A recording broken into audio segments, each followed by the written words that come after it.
오늘 마가복음 1장 16절에서 18절 말씀을 가지고 예수님의 부르심에 따르라 하는 제목으로 함께 은혜 나누고자 합니다. 지난 시간 말씀과 한번 연결해서 생각해 봐야 되겠습니다. 지난주 말씀은 예수님이 하나님의 아들이라는 것이 구약 성경의 이사야를 통해서 예언이 되었고, 또 요한의 증언을 통해서 성취가 되었고, 성령님께서 보여주시고 들려주셔서 증명되었다라는 것입니다. 그 뒤에 예수님이 광야에서 40일 계시면서 사역을 준비하셨고, 준비를 마친 뒤에는 하나님 나라가 코앞에 왔다며 복음을 믿으라고 선포하셨습니다. 오늘 말씀은 이제 하나님의 아들이신 예수님께서 제자들을 모집하는 장면입니다. 이는 하나님의 복음을 효과적으로 선포하기 위해서 제자들을 모집하신 겁니다. 사역의 시작 부분에서 제자들을 모집한 것은 제자들이 이제 예수님의 모든 그 가르치신 것과 행하신 것을 함께 경험하고, 그리고 간직해서 전달하게 하기 위함입니다. 오늘 본문에 나오는 4명의 제자는 예수께서 만드신 그룹의 핵심 멤버입니다. 그래서 보면 이 사람들은 기도할 때나 중요한 때도 항상 데리고 다녔던 사람들입니다. 그래서 예수님이 이 4명의 제자를 뽑으신 목적이 무엇이고 어떻게 뽑으셨는지 자세히 관찰해보고 우리는 예수님의 부르심에 어떻게 따라야 하는지 알아보는 시간을 갖도록 하겠습니다. 첫 번째로 베드로와 안드레를 부른 이야기가 나옵니다. 16절에 보면 먼저 베드로와 안드레를 부르셨습니다. 그런데 마가는 예수께서 갈릴리 바닷가를 지나가시다가 시몬과 안드레가 그물 던지고 있는 것을 보았다, 이렇게 기록했습니다. 어떻게 느껴집니까? 마치 우연히 어쩌다 마주친, 그 무슨 유행가 가사처럼 어쩌다 마주친 그대 모습이 어쩌고 저쩌고 이런 것 같이 그렇게 읽혀지기가 쉽습니다. 그런데 즉흥적으로 부르신 걸까요? 한번 생각해 봐야 됩니다. 그런 의문 안 가지셨죠? 그래서 이것을 알아보려면 16절을 자세히 봐야 됩니다. 먼저 16절에 나타난 핵심 단어는 보았다입니다. 오늘의 핵심은 보았다, 보셨다는 겁니다. 예수님은 시몬과 그 형제 안드레를 보셨다는 겁니다. 먼저 이 말이 무슨 뜻인지 정확히 알아볼 필요가 있습니다. 이 말은 그냥 관광객이 그냥 쭉 둘러본다는 뜻이 아닙니다. 구경한다는 뜻이 아닙니다. 시선을 한 군데 딱 고정시키고 계속 주시하고 바라본다는 뜻입니다. 주의 깊게 보고 나서 누구인지 알아보았다는 뜻입니다. 복음서에서 이와 같은 뜻으로 이 말이 쓰인 경우가 많이 있습니다. 제가 예를 들어 볼게요. 마태복음 2장 2절에 동방박사들이 그의 별을 보고라는 말이 나오는데, 동방박사들이 예수님의 탄생을 알리는 별을 알아봤다는 뜻입니다. 저거다 하고 알아본 겁니다. 마가복음 1장 10절에서 예수께서 하늘이 갈라지고 성령이 비둘기같이 내려오는 것을 보셨다. 여기서도 역시 예수님께서 성령님을 알아봤다는 겁니다. 성령님이 오시는 것을 알아봤다는 뜻입니다. 요한복음 1장 47절에서 예수께서 나다나엘이 자기에게 오시는 것을 보시고라는 말에도 나옵니다. 예수께서 나다나엘을 누군지 알아봤다는 뜻이에요. 저를 어떻게 아세요? 라고 이렇게 묻지만 예수님은 나무 밑에서 봤느니라 이렇게 하잖아요. 알아봤다는 뜻입니다. 그렇다면 예수님은 베드로와 안드레를 알아보았다는 뜻일 가능성이 매우 높습니다. 예수께서 언제 이들을 만났길래 보자마자 알아보셨을까? 요한복음 1장 40절에 답이 나옵니다. 요한복음 1장 36절에서 침례 요한이 예수님을 보고 하나님의 어린 양이로다 라고 말하는 장면이 나옵니다. 이 말을 듣고 두 제자가 예수님을 따라갔다 라고 했는데, 40절에서 예수님을 따라간 제자 중에 한 명의 정체가 밝혀지는데 바로 시몬 베드로의 형제 안드레다 이렇게 말했습니다.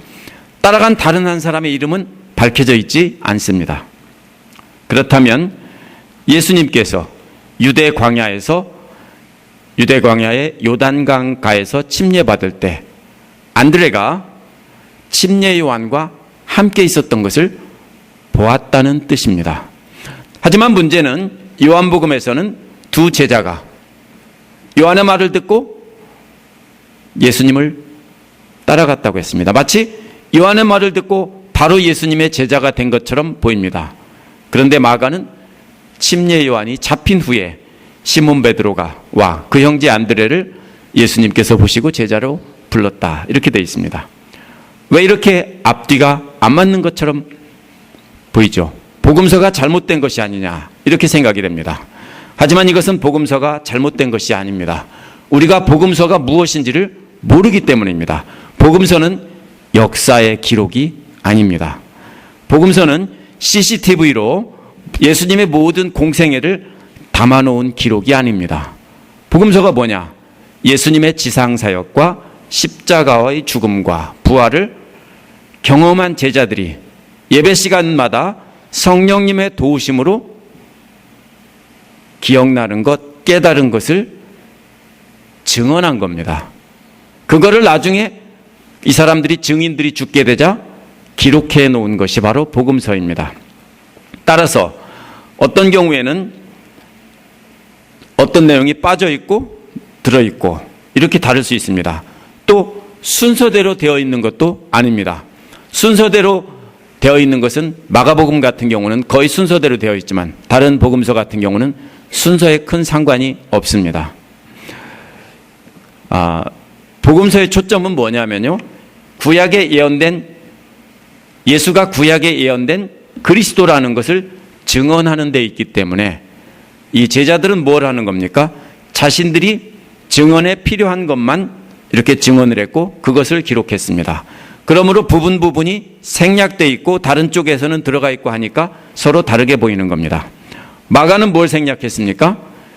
이 네 사람이 예수님과 전에 만났던 이야기를 모두 생략했습니다. 단지 공식적으로 예수님께서 너 지금부터 내 제자가 될래, 공식적인 제자가 될래 하고 부르신 그 사건만 기록한 겁니다. 그러나 요한은 공식적인 제자로 부르기 전에 이전의 만남 이야기를 기록하고 있는 것입니다.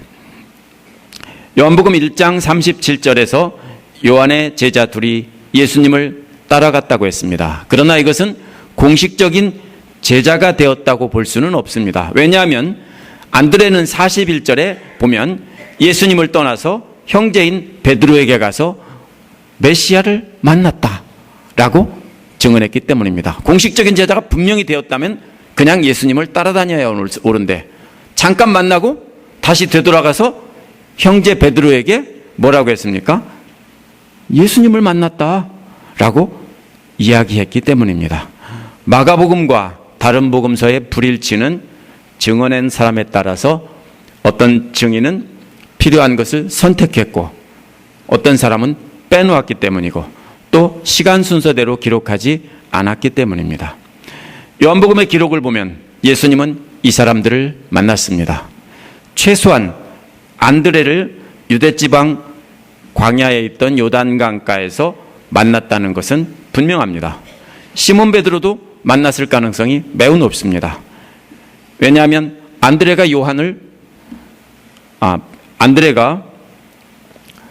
뭐라고 했습니까? 그 베드로에게 가서 이야기했고 또 데리고 왔다라고 기록하고 있기 때문입니다.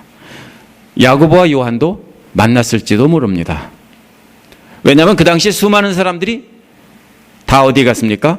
요한에게 가서 침례를 받고 침례받은 사람 중에 많은 수가 요한을 따라다니면서 배웠기 때문입니다. 제자가 되었기 때문입니다. 마가복음을 통해서 보면 침례 요한이 잡히기 전에는 예수님은 공식적인 활동을 하지 않으셨습니다. 침례 요한이 잡히자 요한의 제자였던 안드레는 고향인 갈릴리로 돌아와서 다시 고기잡이를 한 것입니다. 그런데 예수님께서 갈릴리 호숫가를 지나시다가 특히 안드레를 보고 알아보신 겁니다. 두 사람이 바닷가에서 그물을 던지는 것을 보셨다라고 했는데 마가는 그 이유를 그들이 그물 던지는 것이 바로 어부였기 때문이다 라고 설명합니다. 여기서 어부라는 말은요, 배를 가진 선주에게 고용된 어부라는 일꾼이라는 뜻입니다.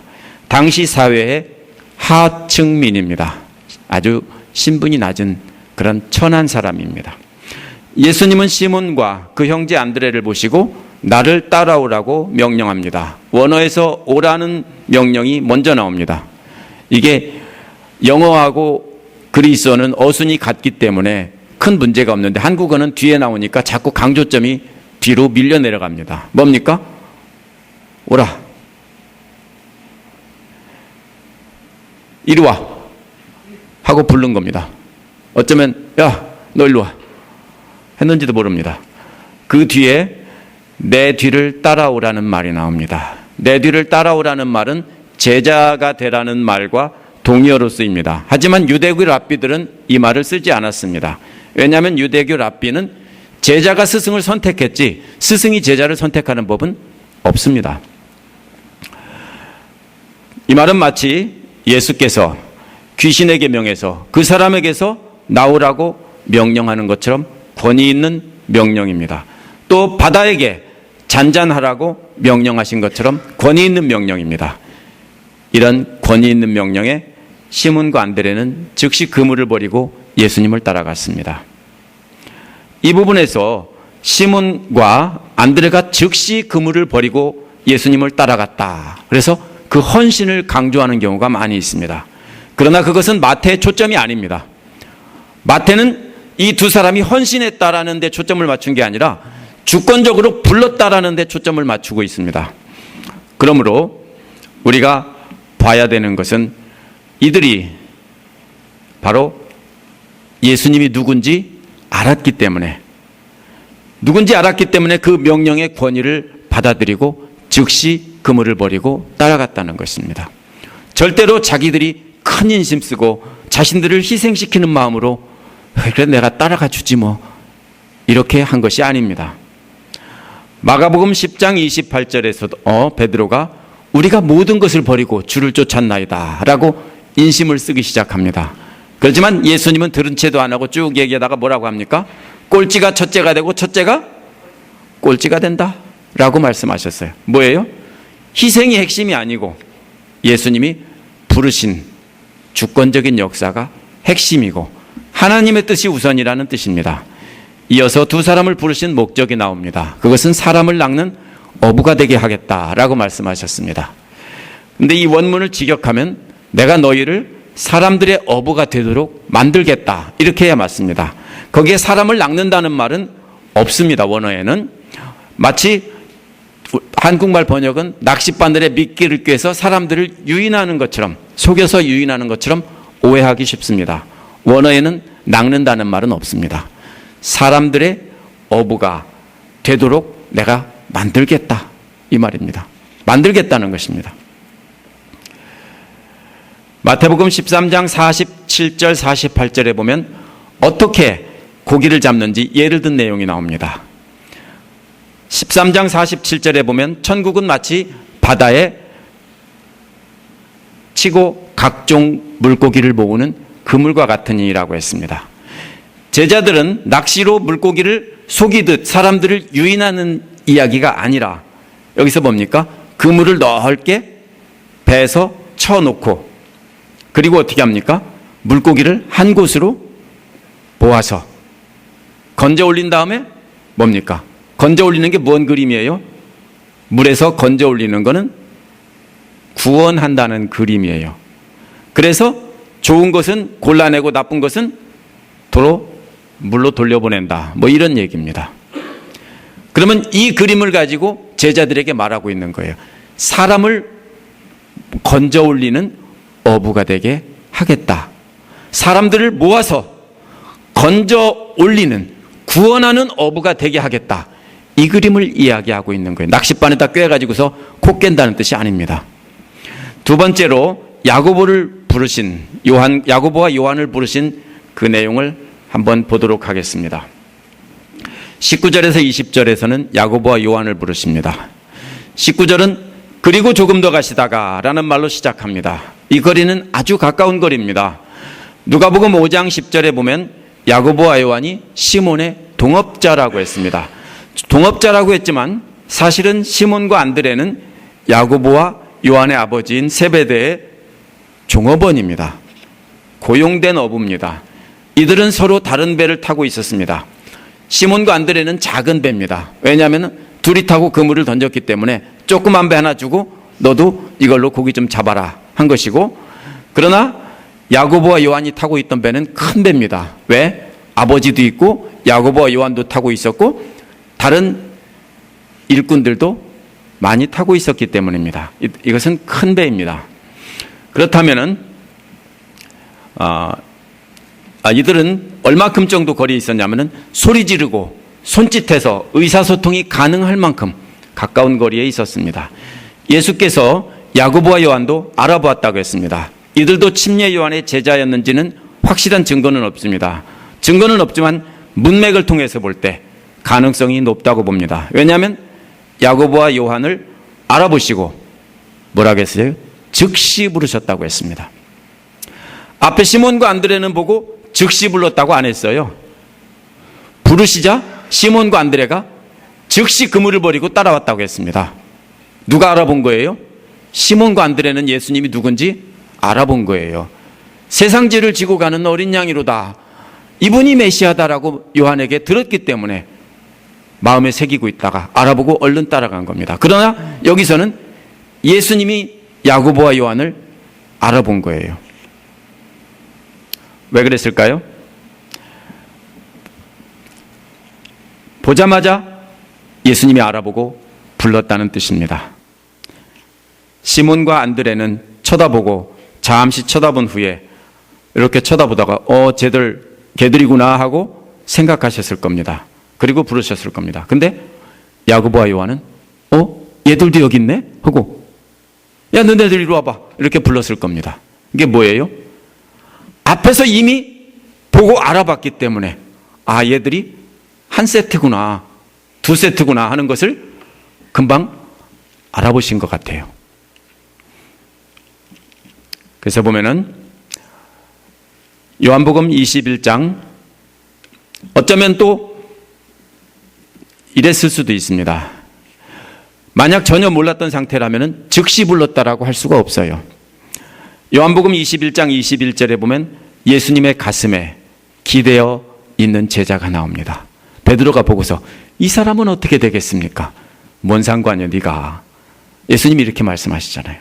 이 제자는 많은 사람들이 사랑받는 제자가 요한일 거라고 합니다. 요한은 실제로 오래 살고 베드로는 죽죠. 어쩌면 예수님은 요한을 처음 부르실 때부터 특별히 사랑하셨는지도 모릅니다. 이유는 몰라요. 이들은 배에서 그물을 깁고 있었다고 했습니다. 이 말은 다시 물고기를 잡을 수 있도록 손질하고 다른 거 붙어있는 거 떼고 이러는 활동을 말합니다. 물고기는 주로 밤에 잡았습니다. 아니면 새벽에 잡았습니다. 낮에는 물고기를 내다 팔고 그물을 손질하는 일을 했습니다. 예수님은 야고보와 요한을 부를 때 17절에서는 시몬과 안드레를 부를 때 따라오라라는 말과 어부가 되게 한다는 말을 생략했어요. 왜냐하면 앞에서 했기 때문에 반복하지 않으려고 대신에 그 말을 몽땅 모아서 뭐라고 했냐면 부르셨다 이렇게 하신 것입니다. 따라서 앞에서 따라오자고 한 사람도 어부로 부르신 거고 이 두 사람도 역시 어부로 부르신 겁니다. 그런데 야고보와 요한이 버린 것은 앞에 두 사람이 버린 것과는 다릅니다. 앞에서는 그물을 버렸는데 야고보와 요한이 버린 것은 아버지를 버렸습니다. 이런 못된 놈들 같으니라고. 아버지를 버리다니. 무슨 뜻이에요? 세 번역에서는 남겨두고라고 의역했는데 둘 다 버렸다는 뜻이에요. 베드로와 시몬과 안드레는 그물을 버렸고 야고보와 요한은 아버지를 버렸어요. 그런데 아버지를 버린 그 배 안에는 일꾼들도 있었다라고 했어요. 이를 통해서 볼 때 야고보와 요한은 아버지 세베대는 상당히 큰 배를 소유한 선주고 꽤 부자라는 것을 알 수 있습니다. 아버지와 일꾼들뿐 아니라 야고보와 요한도 함께 타고 그물을 손질하고 있었기 때문입니다. 큰 그물입니다. 이 정도의 규모가 되는 배와 일꾼들을 부렸다면 세베대는 상당한 부자입니다. 이러한 부자 아버지를 버렸다는 게 무슨 뜻입니까? 유산을 포기했다는 뜻입니다. 그렇다면 야고보와 요한은 앞서 나온 시몬과 안드레보다 훨씬 부유한 집안입니다.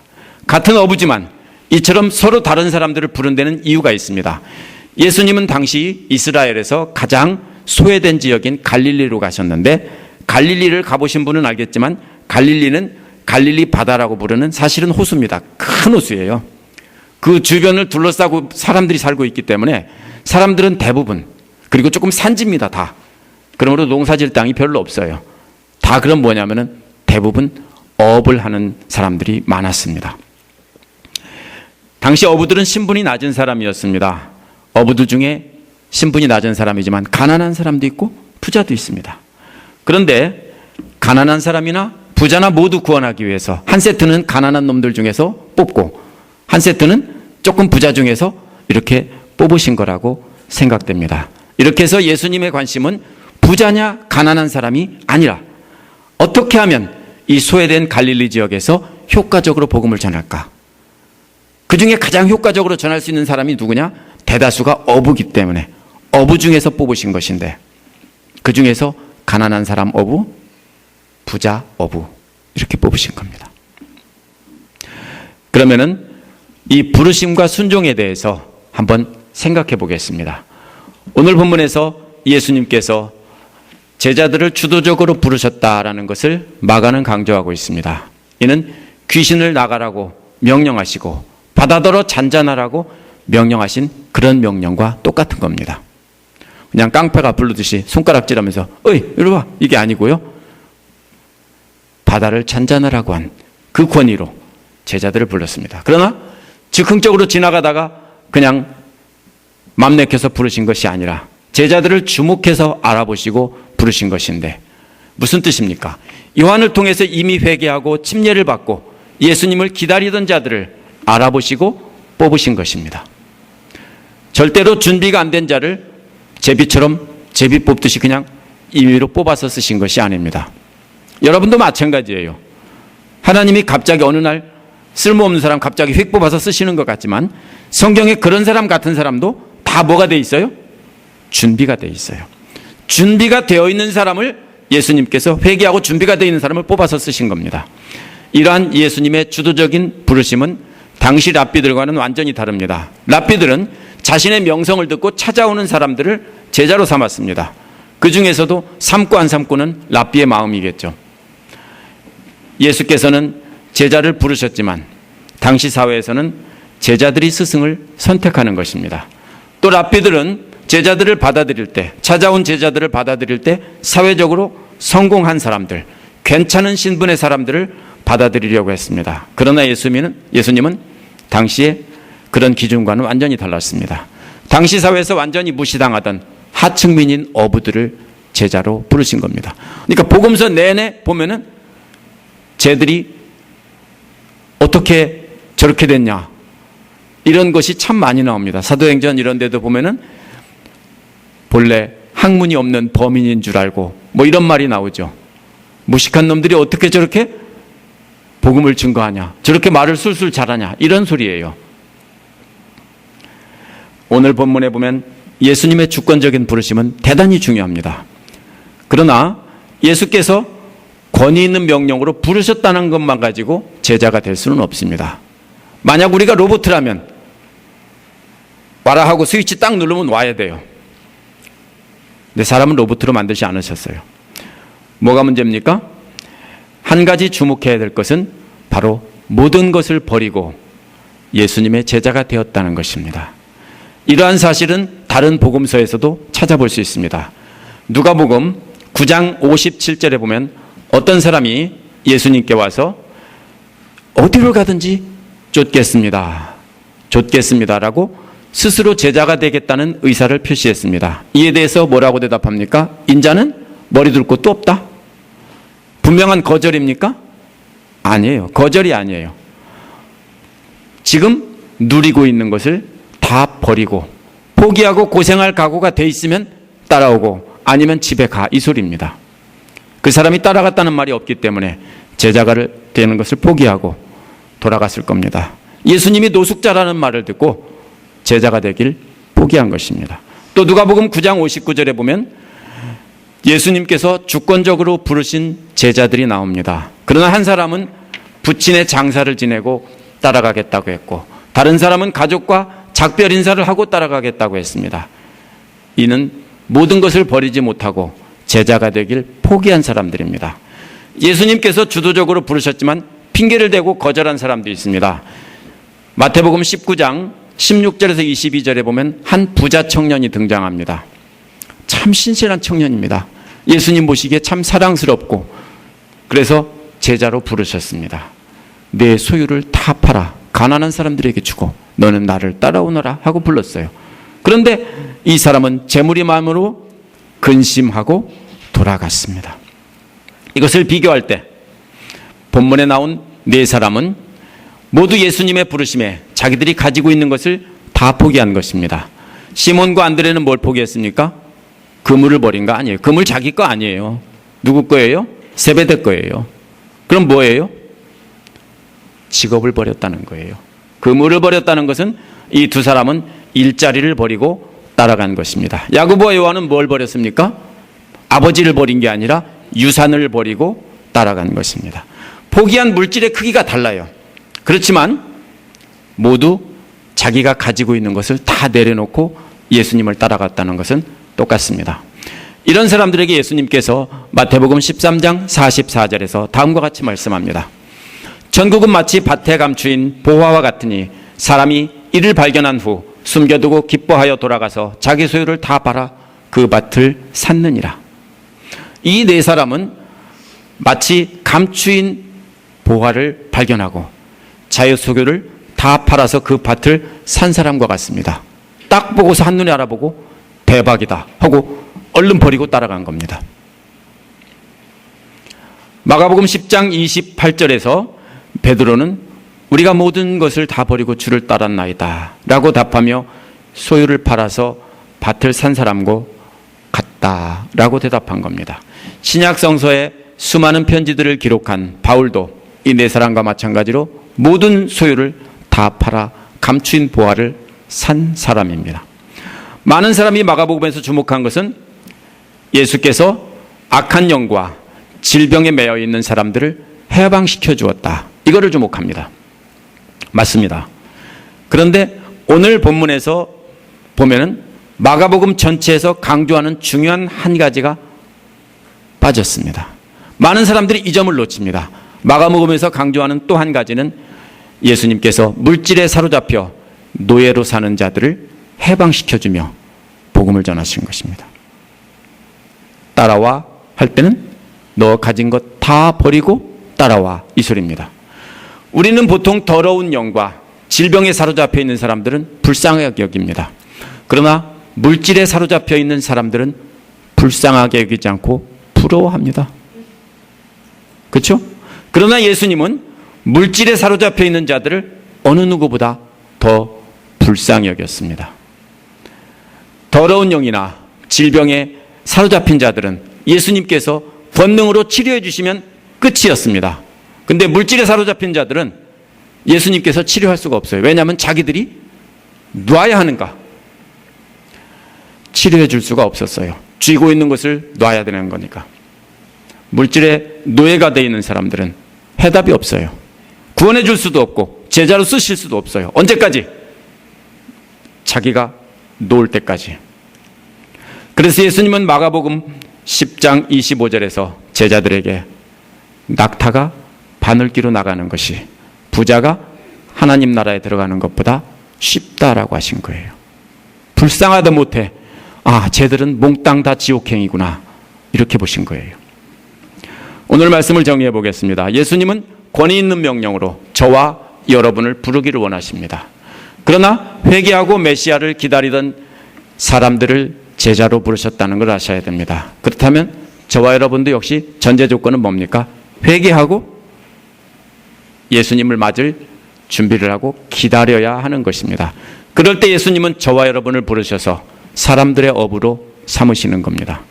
사람들의 어부라는 말은 가지고 어떤 교회는 건물을 잘 지어놓고 사람들을 교회로 유인하려고 합니다.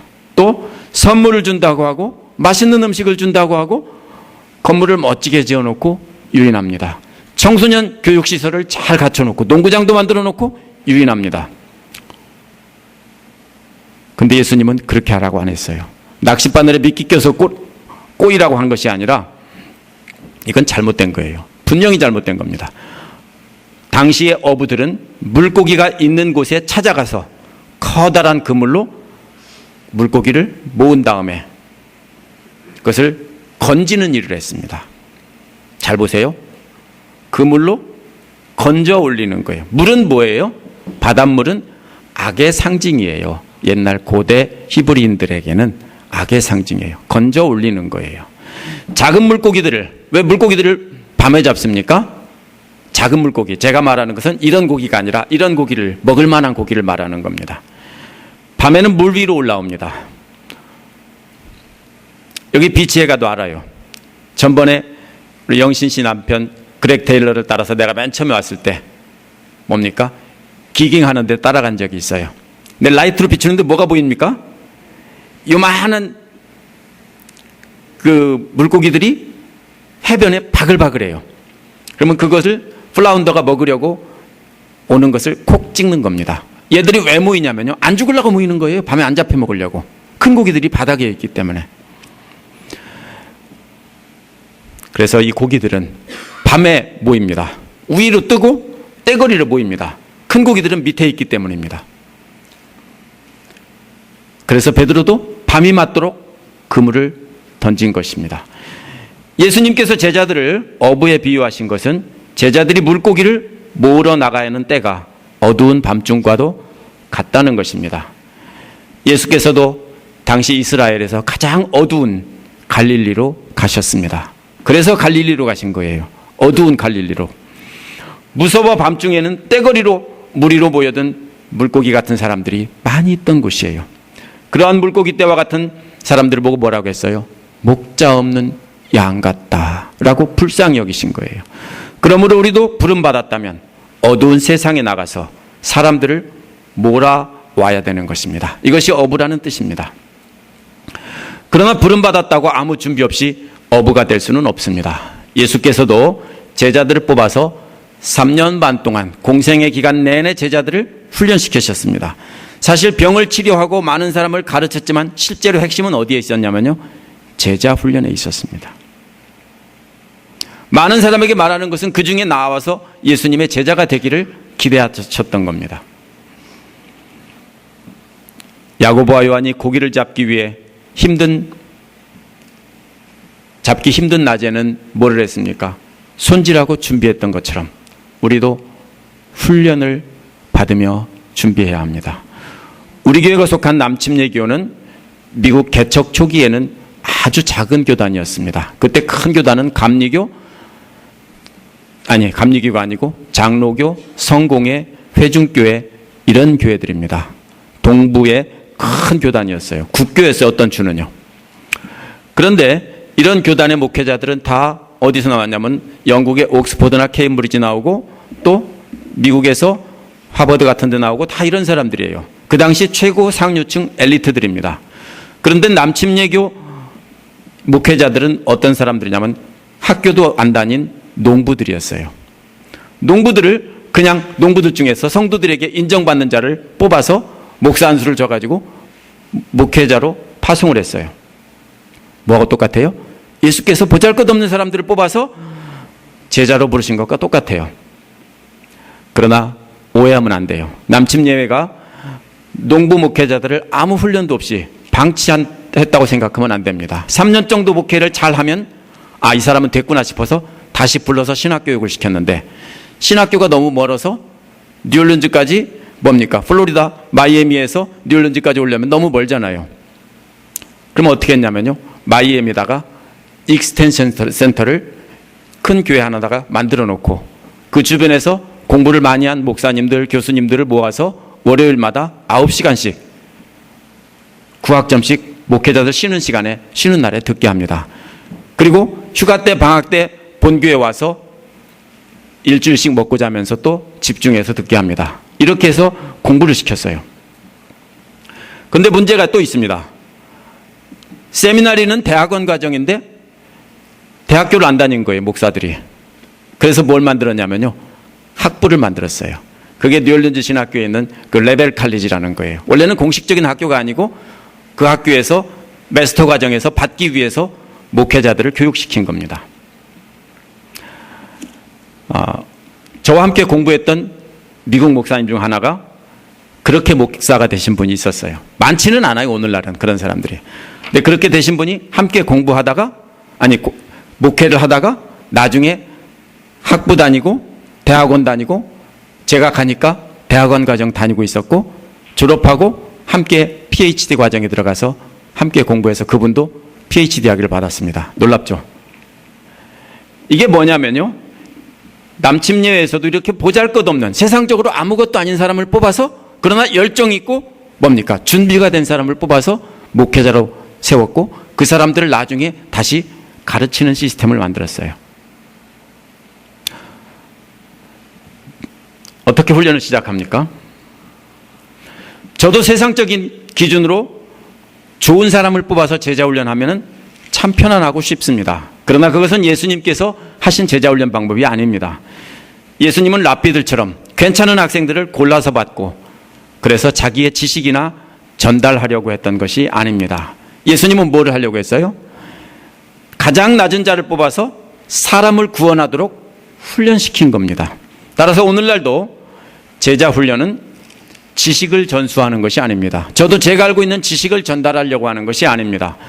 만약 여러분 중에 단 한 사람이라도 지식이 아니라 예수님의 마음으로 실천하는 분이 있다면 저는 성공한 목회자입니다. 한 명이라도 있으면. 근데 모두가 다 지식만 배우고 진짜 예수님의 삶을 실천하지 않는다면 저는 실패한 목회자입니다.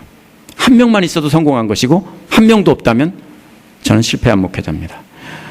우리의 훈련은 주의 심장을 가지고 사람들을 건져낼 어부를 훈련하는 것이지, 지식을 가지고 폼 잡는 교만한 사람을 양성하는 것이 아닙니다. 그러려면 어디로 가야 돼요? 학교로 가야죠. 어떻게 훈련을 시작합니까? 먼저 회개하고 예수님을 기대하면 예수님께서 주권적으로 여러분들을 어부로 부르십니다. 그러면 그 다음에 여러분이 해야 될 일이 뭡니까? 여러분이 노예가 되어 있는 물질을 내려놓는 겁니다. 이거 다 버리라는 뜻이 아닙니다. 물질을 통해서 하나님께 영광을 돌릴 것이며 물질의 노예가 되지 말라는 뜻입니다. 주의 영광을 위해서라면 언제든지 포기하고 내려놓을 준비를 하고 그렇게 훈련하며 살라는 것입니다. 제가 한 가지는 시범을 보였습니다. 뭘 시범을 보였냐면요, 제가 목회자가 되려고 할 때 저도 그물을 버렸습니다. 다른 분들은 다 안 버렸어요. 저와 함께 공부한 분들은. 저는 그물을 그냥 과감하게 버렸어요. 제 아내 보고도 그물 버려! 하고 가자고 했습니다. 이게 뭡니까? 물질은 악한 귀신이나 어떤 무서운 질병보다 더 강력한 힘으로 뭡니까? 여러분을 사로잡아서 노예로 만듭니다. 버려야 돼요. 물질에 대한 탐욕을 내려놓는 것이 예수님의 제자가 되는, 진짜 제자가 되는 시작입니다.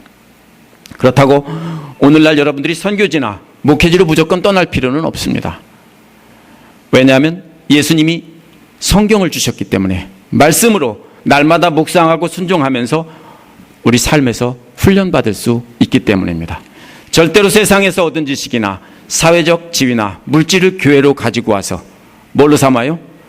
이 크레딧 인정해달라고 이렇게 하면 안 돼요. 세상에서는 인정해줘요. 그죠?